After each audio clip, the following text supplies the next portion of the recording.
Tayo sa isang may bahay dito sa Negros. Joke lang. Vice Mayor Maisa Sagarbaria,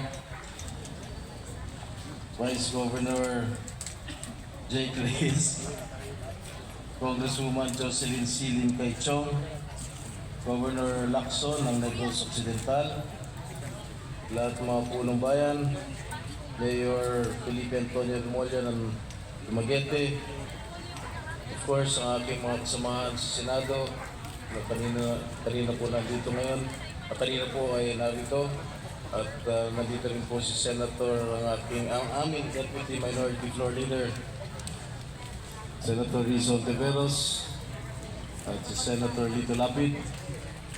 Pasensya na po at humihingi na po manin sapagkat di po ako nakabihis ngayon. Sabi ko nga, hindi naman po ako pupunta rito bilang isang senador. Pumunta po ako dito bilang isang artista. Pero tulad din dito natin, hindi nakabihis. Anyway, today we gather here with great pride and honor to celebrate the centennial anniversary of the Provincial Capitol Building. This awe-inspiring edifice, standing tall and unwavering, has been a witness to a century of history, resilience, and progress. As we unveil the historical marker bestowed upon it by the National Historical Commission of the Philippines, we pay tribute to the unshakable spirit of our people and the ideals that have shaped our nation. For a century, the Negros Oriental Capitol Building has been more than just bricks and mortar.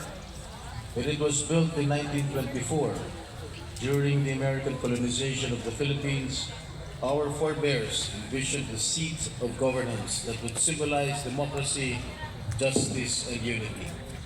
This iconic edifice has played a pivotal role in shaping our shared history. Within these hallowed halls, critical decisions were made, laws were enacted, and the aspirations of our people found a voice.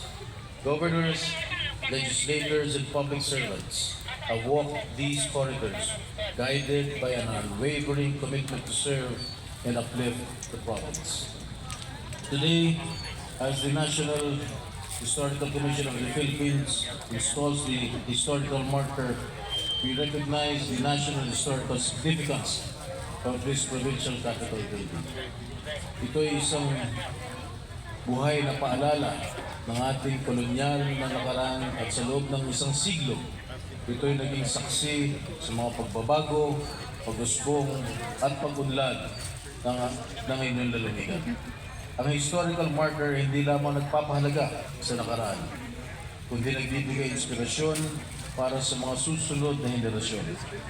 Ito rin ay nagsisilbing paalala na tayo may responsibilidad na alagaan ang ating kultura at kasaysayan para sa darating pang panahon. And as we commemorate this momentous occasion, we must direct our attention to the future. We must endeavor to preserve the architectural grandeur of this historic landmark, allocate sufficient resources to its maintenance, and ensure that it remains a vibrant center for civic engagement. It is our fervent hope that this iconic structure will continue to inspire future leaders to uphold the noble values of transparency, justice, and compassion. And let this centennial celebration be a call to action. We must honor the past, shape the present, and forge a brighter future. And as we unveil the marker, let it serve as a beacon. It should remind us that the Provincial Capitol Building is not just a structure of stone and mortars. It is a living testament to the resilience and aspirations of the people of Negros Oriental. Mabuhay po kayo, mabuhay ang Negros Oriental, mabuhay po ang sambayan ng Pilipinas. Maraming salamat. Thank you very much, Senator Espada. At this point, I would like to